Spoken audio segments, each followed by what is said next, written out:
Each takeoff was calculated. Each sortie was a step towards shifting the balance of the Pacific Air War.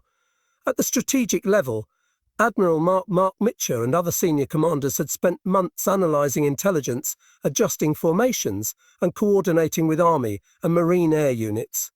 They understood that this confrontation could define the trajectory of the war in the Pacific. Their planning emphasised concentrated strikes against enemy airfields, coordinated carrier attacks, and relentless pressure designed to prevent Japanese pilots from regrouping or counterattacking effectively.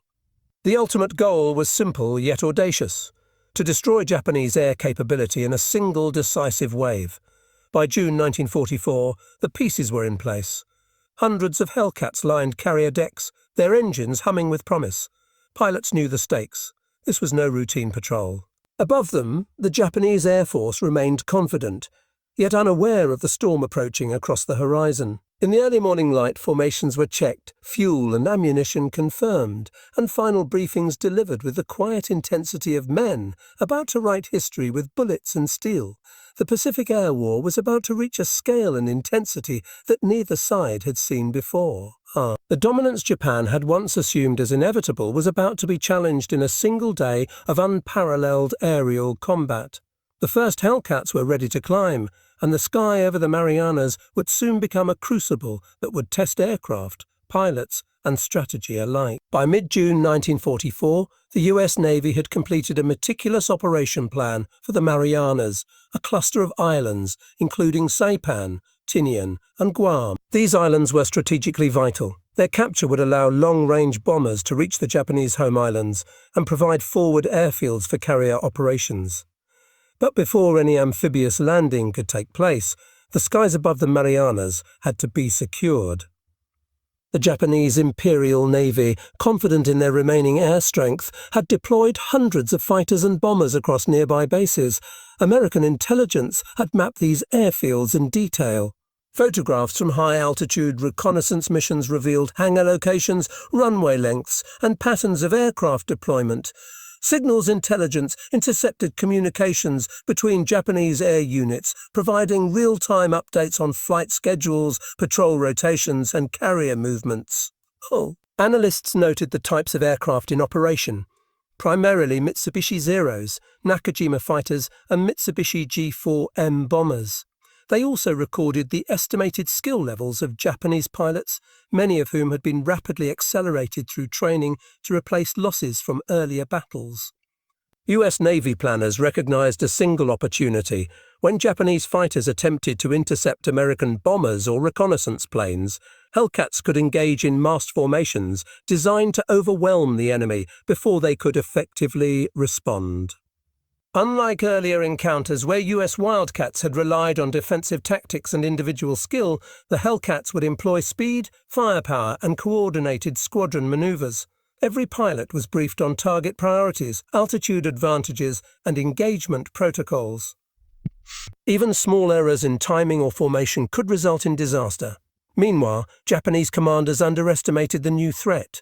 They relied on past successes, assuming their pilots' agility and combat experience would remain decisive. Many of their aircraft were lightweight with minimal armor to maximize maneuverability. Long-range fuel tanks left exposed fuel lines vulnerable, and the increasing skill of American pilots had eroded the margin of error that Japanese doctrine had once provided. Radar coverage, sparse and uncoordinated, left many sectors of the sky effectively blind to approaching US formations. The day before the engagement, US Hellcat squadrons conducted simulated dogfights over the carrier decks. Pilots ran through attack and retreat drills, practiced vertical maneuvers to exploit speed advantages, and rehearsed defensive patterns for large-scale engagements. Ground crews made final checks on armaments: 50 caliber machine guns per Hellcat, full ammunition belts, and properly balanced fuel loads. Each pilot knew the stakes. Their performance would determine not only personal survival, but the outcome of an engagement that could shift air superiority in the Pacific. On the Japanese side, air groups scrambled to intercept incoming reconnaissance planes. Formation leaders issued orders, confident that their experience and the superior maneuverability of the Zero would allow them to counter American threats. Yet even seasoned pilots sensed subtle changes, heavier formations, new attack patterns, and the presence of unfamiliar aircraft silhouettes. It was a warning they did not fully comprehend. The morning of June 19 arrived with deceptive calm. Carrier decks were a flurry of movement. Flight crews signalling takeoffs, pilots strapping into cockpits, engines warming to a roar that echoed across the water. Hellcats climbed into formation, slicing through the thin layer of clouds, engines vibrating under gloved hands. Radar officers tracked faint blips, reporting Japanese aircraft approaching from multiple vectors. Every second was critical. By 700 hours, the first waves of Hellcats were airborne, poised to strike. Over the Pacific horizon, the Japanese air formations became visible, clusters of dark shapes rising against the brightening sky. Pilots gripped controls, checked ammunition, and readied gun sights. The tension was palpable. What had begun as intelligence reports, calculations, and simulations was about to become reality in the vast open expanse above the Marianas. And then, as the two forces converged, the sky itself seemed to hold its breath. The calm before the storm was over. Within minutes, the first tracers would streak across the morning sky, and the air war that would stun Japan was about to erupt.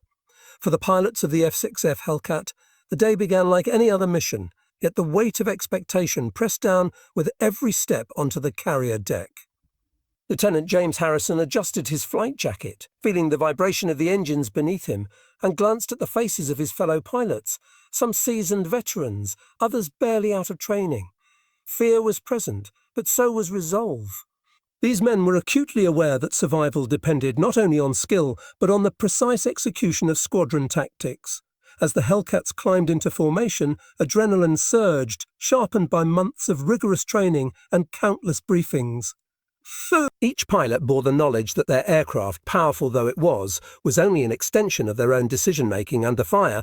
The US Navy's approach to the engagement was a study in precision. Carrier squadrons were divided into multiple groups, each assigned a specific altitude, heading, and role. High-altitude Hellcats acted as bait and overwatch, drawing Japanese fighters into kill zones where the bulk of American planes waited. Low-altitude formations guarded bombers and patrolled likely interception routes. Commanders emphasized coordination over individual heroics. A pilot could not rely solely on skill but had to operate as part of a lethal, synchronized machine. The goal was total air dominance within hours, a feat achieved not by chance but through calculated orchestration, combining radar tracking, visual spotting, and disciplined formation flying. The Hellcat itself was the linchpin of the operation.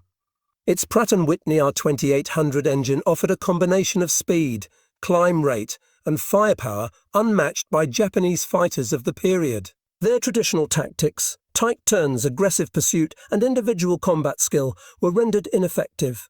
Confusion rippled through the Japanese ranks even before the first exchanges of fire, and hesitation in the air would prove costly. The psychological impact on both sides cannot be overstated. For American pilots, the combination of advanced training, technological advantage, and clear tactical objectives fostered confidence and focus, even in the face of overwhelming numbers. Yet they were acutely aware that one mistake could mean death. This mixture of fear and determination created a heightened awareness. Every maneuver, every burst of gunfire carried intense personal stakes. On the Japanese side, the sight of their formations being systematically torn apart created shock and panic.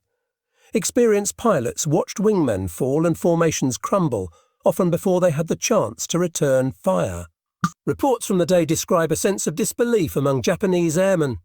The supremacy they had assumed as inevitable was suddenly shattered, replaced by confusion and desperation. This psychological dimension extended beyond individual pilots. Japanese commanders were forced to rethink assumptions about American air capabilities, reassess the survivability of their carriers, and confront the reality that their pilots were no longer operating in a domain where skill alone determined success. For US forces, the day would reinforce a growing belief in the integration of training, technology, and tactical doctrine, a model that would be repeated throughout the remainder of the Pacific War. Together, these perspectives reveal a multi-layered understanding of the battle's stakes. Leadership decisions created the framework for action. Technological and tactical advantages determined the capacity to execute those plans. Human courage and skill brought them to life, and the enemy's perspective highlighted the depth of the challenge faced. Finally, the moral and psychological dimension framed the significance of the day, not merely as a contest of machines and pilots, but as a test of preparation, resilience, and the ability to adapt under extraordinary circumstances. Leadership, preparation, technology, and human will were poised for action. The stage was set. Over the Marianas, the sky, vast, bright, and deceptively calm, waited for the eruption that would redefine air combat in the Pacific. The first Hellcats had begun their climb. The enemy had taken position. The decisive moments of the day, when hundreds of planes would collide in a maelstrom of fire and smoke, were imminent by 730 hours on June 1944. The Pacific sky above the Marianas was alive with motion. The first wave of Hellcats, engines screaming, had reached their assigned altitude, altitude. From the cockpit of the USS Lexington, Lieutenant James Harrison scanned the horizon, eyes narrowing at the glint of distant silhouettes. Japanese formations, smaller than expected yet dense and determined, moved toward the carriers with disciplined confidence. The engagement began almost silently. Pilots adjusted for speed and altitude, Hellcats slicing through the thin layer of morning clouds. Then the first bursts of machine gun fire shattered the calm. Tracer rounds arced across the sky, connecting with Zeros in tight formations. Smoke trailed from wings and fuselages as the Hellcats' firepower found its mark. In minutes, the Americans established the rhythm of the battle, aggressive attacks from above, coordinated dives, and sudden reversals that left Japanese pilots struggling to respond. Tactics honed through months of training came alive. Squadron leaders directed attacks with precision, dividing enemy formations into kill zones. High-altitude Hellcats dove with brutal speed, firing from above, while lower-altitude groups intercepted retreating Zeros. Bombers and reconnaissance aircraft were protected in a laid defensive bubble, ensuring they could complete their missions. Each pilot had a clear objective, a place in the sequence of destruction. Mistakes were rare. Hesitation could be fatal. The Hellcat's superiority became immediately evident. His tried to turn tightly in pursuit, but their lighter frames were no match for the Hellcat's acceleration and diving power. One after another, Japanese aircraft caught bursts of .50 caliber fire. Wings were shredded, engines exploded, and pilots were forced to bail out into the vast ocean below. The sky became a theatre of fire and smoke. Yet every maneuver followed the disciplined choreography the US Navy had rehearsed for months. From the Japanese perspective, confusion mounted. Commanders tried to regroup scattered squadrons, issuing orders over strained radios, but the speed of the engagement prevented effective coordination. Pilots reported wingmen lost, formations broken, and aircraft spiralling out of control. Even the most seasoned aces faced an impossible dilemma: fight individually or attempt to survive in a sky now dominated by Hellcats. The psychological impact was immediate. Shock and disbelief replaced confidence, and hesitation became lethal. On the American side, pilots experienced a surge of controlled adrenaline. Lieutenant Harrison banked sharply, his guns finding another Zero climbing to intercept a low-flying Hellcat. The enemy plane erupted in flames, tumbling toward the ocean below. Squadron's coordination ensured that no fighter could escape unchallenged. Observers on carriers noted the effectiveness. The first wave of attacks had already downed dozens of Japanese planes within the opening hour. Carrier decks, normally a place of preparation and calm observation, now buzzed with updates from pilots returning from the initial skirmishes. Reports streamed in. Confirmed kills, damaged aircraft, and pilot observations. Tactical adjustments were made in real time, ensuring that subsequent waves of Hellcats could exploit weaknesses in Japanese formations. This fluidity, the combination of pre-battle planning and rapid in-the-moment adaptation, allowed American forces to maintain relentless pressure while minimizing their own losses. By mid-morning, the tide of the battle was unmistakable. Japanese formations had been fractured repeatedly, their numerical advantage neutralized by superior tactics, training, and aircraft. Smoke and fear trailed across the horizon, punctuated by the occasional dive of a Hellcat striking a fleeing bomber. The Americans controlled the tempo, the sky itself now a landscape shaped by their dominance. Yet the battle was far from over.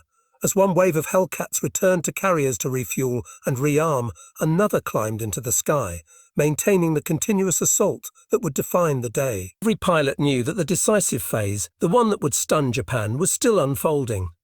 The early hours demonstrated a critical truth. The combination of technology, training, and leadership had transformed the Pacific aerial battlefield. The Japanese, once considered supreme in the sky, were on the defensive, struggling to survive against a force they had underestimated.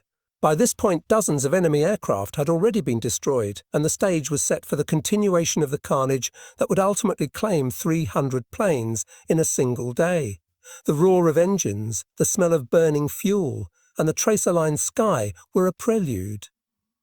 The first phase of the aerial storm was complete, and the decisive destruction of Japanese air power was accelerating.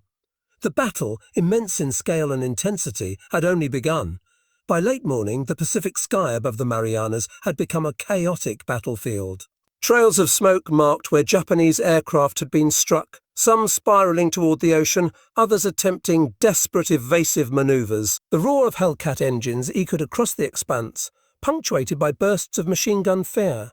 Lieutenant Harrison climbed steadily, scanning the horizon as tracers crisscrossed the air around him. Each maneuver was precise, a combination of instinct training and the mechanical superiority of the Hellcat. Japanese pilots, already shocked by the initial wave, struggled to regroup. Their formations were shattered. Communication was fragmented.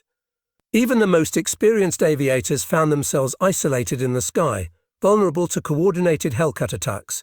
Many attempted to flee, but speed alone could not compensate for the Hellcat's superior climb rate, firepower, and tactical positioning. Within minutes, squadrons were decimated. Carrier-based command and control ensured that the assault never slowed. Pilots returning from their first sorties reported damaged enemy aircraft, verified kills, and critical intelligence on Japanese flight patterns. These updates allowed subsequent waves of Hellcats to strike with surgical precision, exploiting weaknesses, anticipating maneuvers, and targeting the most threatening enemy formations. By midday, hundreds of Zeros, bombers, and support aircraft had been engaged.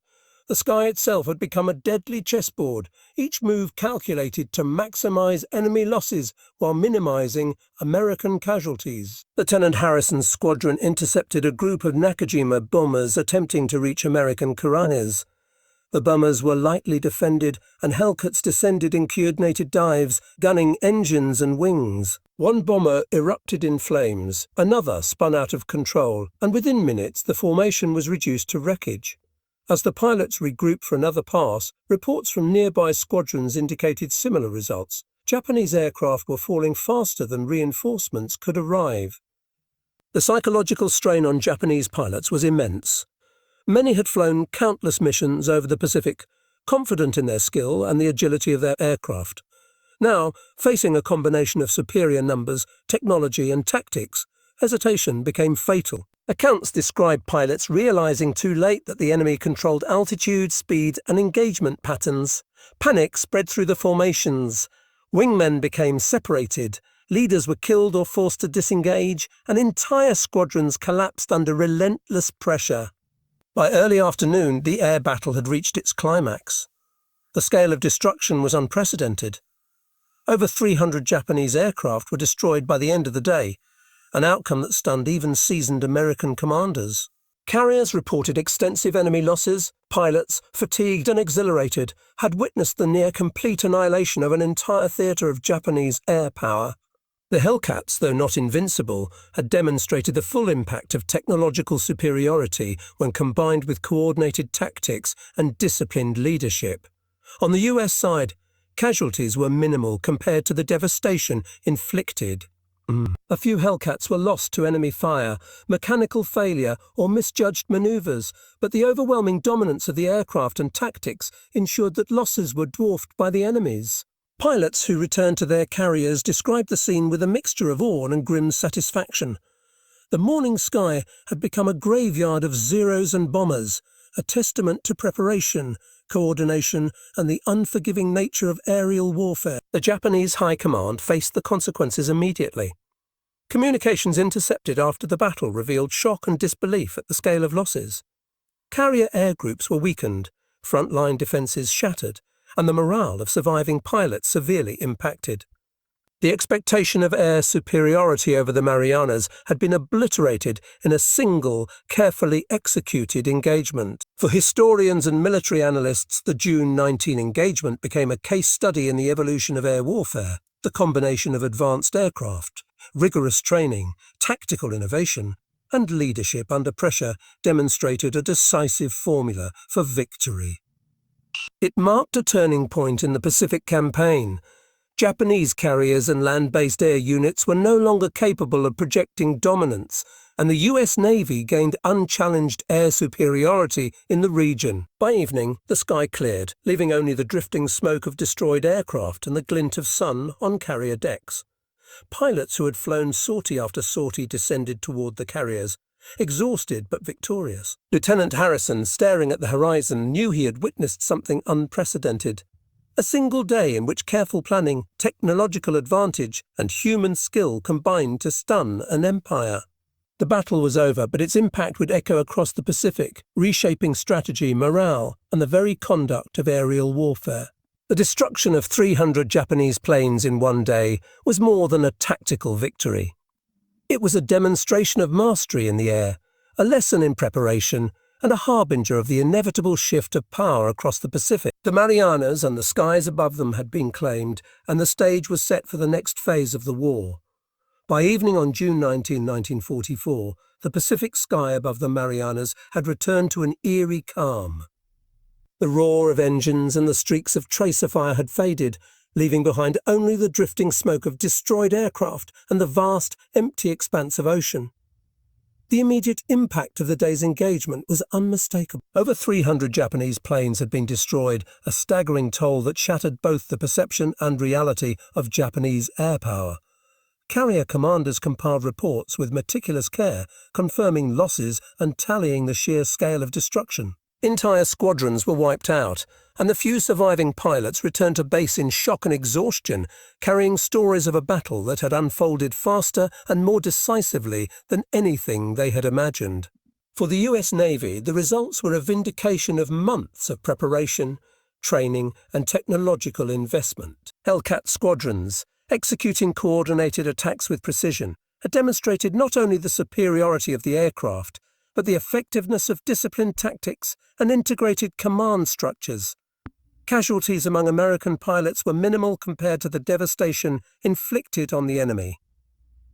Reports highlighted the few heroic losses and mechanical failures, but these were overshadowed by the overwhelming success of the operation. Commanders on deck observed the quiet elation of pilots who had returned safely, exhausted but triumphant, and the first official figures began to circulate. The battle was unprecedented in scale and outcome. The human toll on the Japanese side was severe. Pilots, many of them young and inexperienced due to accelerated wartime training programs, were demoralized. Carrier and land-based air groups were decimated, leaving gaping holes in defensive lines over the Marianas. Intelligence intercepts revealed confusion and disbelief at the losses, as commanders scrambled to understand how their air superiority had been so completely dismantled. Morale, once a strength for Japanese forces in the Pacific, had been undermined. The loss of aircraft, fuel, and trained personnel created immediate operational limitations, reducing the effectiveness of subsequent missions and constraining strategic options. Beyond the numerical destruction, the psychological impact was profound. Survivors recounted the terrifying efficiency of coordinated Hellcat attacks, the suddenness with which formations collapsed, and the relentless pressure applied across every front of the battle.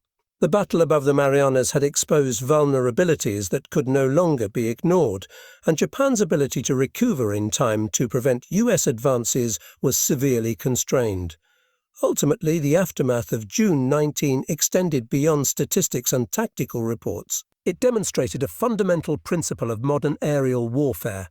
The integration of technology, training, and leadership could achieve results far greater than numerical parity or raw skill alone. The skies above the Marianas had become the proving ground for this principle, leaving Japan stunned and the United States emboldened. By the end of the day, a clear pattern emerged. The Pacific was increasingly dominated by American air power, and the pathway for future campaigns, Saipan, Tinian, Guam and beyond, had been secured. The stage was set not only for immediate operational gains, but for long transformation in the conduct of the Pacific War. The next chapter, the final reflection on the battle's significance, would examine what this unprecedented day meant for technology, humanity, and the evolution of warfare itself. The sky over the Marianas had cleared, leaving only the endless blue and the glint of sun on the calm ocean. For the pilots who had flown that day, the memory of smoke, fire, and falling aircraft would linger, yet so would the quiet sense of purpose achieved. 300 Japanese planes had been destroyed, and with them, the illusion of invincibility in the Pacific had been shattered. The battle was more than a tally of machines. It was a demonstration of human ingenuity, courage, and preparation. It was the months of training, the intelligence gathered, the tactical planning, and the leadership that ensured every pilot knew not just how to fight, but how to fight together, as one decisive force. The triumph was as much organisational as it was technical, a lesson in coordination and resolve that reshaped the dynamics of war in the Pacific. For Japan, the consequences were stark. Losses were irreplaceable, morale fractured, and strategies reconsidered. The psychological shock reverberated through commanders and pilots alike, altering the way they approached every subsequent engagement. The battle revealed a harsh truth. In modern warfare, speed, coordination, and technological edge could outweigh tradition, experience, and even sheer courage. Yet beyond statistics, tactics, and strategy lies the human element. Fear, adrenaline, and the will to survive and protect comrades. In the cockpit of every Hellcat, a pilot balanced life and death, precision and instinct, observation and action. They became instruments of history, their decisions rippling across the Pacific with consequences that extended far beyond the moment. June 1944 was not simply a day of destruction. It was a turning point in aerial warfare, a defining demonstration of the evolving art of combat. The skies above the Marianas had been claimed, and in doing so, a lesson was written for generations. Dominance in war is forged where preparation, courage, and technology intersect. As the sun dipped below the horizon, the echoes of that day lingered in the clouds, a quiet reminder of the human and mechanical forces that shaped history and of the fragile balance between life, death, and the relentless machinery of war.